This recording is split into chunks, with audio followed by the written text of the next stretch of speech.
ప్రపంచవ్యాప్తంగా అత్యంత ప్రజాదరణ పొందిన మెసేజింగ్ యాప్ వాట్సాప్కు రష్యాలో గట్టి ఎదురుదెబ్బ తగిలింది. తమ దేశ చట్టాలకు లోబడి పనిచేయటానికి వాట్సాప్ నిరాకరించిందన్న కారణంతో రష్యా ప్రభుత్వం ఈ యాప్ను పూర్తిగా బ్లాక్ చేస్తున్నట్లు ప్రకటించింది. క్రెమ్లిన్ ప్రెస్ సెక్రటరీ డిమిత్రీ పెస్కో ఈ విషయాన్ని అధికారికంగా ధృవీకరించారు. రష్యా నిబంధనల ప్రకారం యూజర్ల వ్యక్తిగత వివరాలను, మెసేజ్ డేటాను స్థానిక సర్వర్లలో భద్రపరచడంతో పాటు ప్రభుత్వం కోరినప్పుడు ఆ సమాచారాన్ని అందించాల్సి ఉంటుంది. దీనికి మెటా సంస్థ విముఖత చూపడంతో రష్యాలోని సుమారు 10 కోట్ల మంది వినియోగదారులు ఒక్కసారిగా వాట్సాప్ సేవలను కోల్పారు.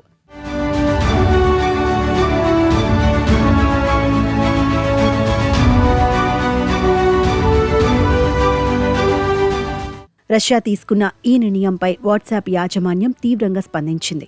తమ యూజర్లను సురక్షితమైన కమ్యూనికేషన్ వ్యవస్థకు దూరం చేసి ప్రభుత్వ నిఘా ఉండే యాప్ల వైపు మళ్లించేందుకే రష్యా ఈ కుట్ర చేస్తోందని ఆరోపించింది. ఇది రష్యా ప్రజల భద్రతను ప్రమాదంలో పడేసే తిరోగమన చర్య అని వాట్సాప్ పేర్కొంది. మరోవైపు టెలిగ్రామ్ వ్యవస్థాపకుడు పావెల్ డొరోవ్ కూడా రష్యా తీరుపై ఆగ్రహం వ్యక్తం చేశారు. తమ యాప్ను కూడా అడ్డుకుంటున్నారని, ఇది భావ ప్రకటన స్వేచ్ఛను హరించడమేనని ఆయన మండిపడ్డారు. ప్రస్తుతం రష్యాలో వాట్సాప్ వాడాలంటే కేవలం VPN ద్వారా మాత్రమే సాధ్యమవుతోంది. వాట్సాప్ స్థానంలో రష్యా ప్రభుత్వం మ్యాక్స్ అనే సరికొత్త స్వదేశీ యాప్ను తీసుకొచ్చింది.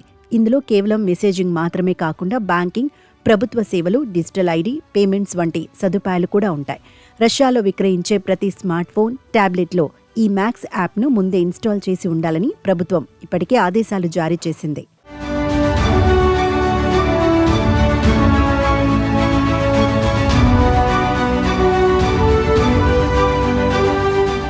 అంతర్జాతీయ సమాజం రష్యా తీసుకున్న ఈ చర్యను డిజిటల్ ఐరన్ కర్టెన్గా అభివర్ణిస్తోంది.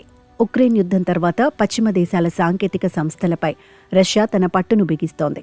ఇప్పటికే ఫేస్బుక్, ఇన్స్టాగ్రామ్, ఎక్స్లను నిషేధించిన రష్యా ఇప్పుడు వాట్సాప్ను కూడా తప్పించడం ద్వారా తన దేశ ప్రజల కమ్యూనికేషన్ వ్యవస్థను పూర్తిగా నియంత్రించాలని చూస్తోంది. ఇది సామాన్య రష్యా ప్రజల గోప్యతకు భంగం కలిగించడమే కాకుండా వారిని ప్రపంచం నుండి మరింత దూరం చేస్తుందని మానవ హక్కుల సంఘాలు ఆందోళన వ్యక్తం చేస్తున్నాయి.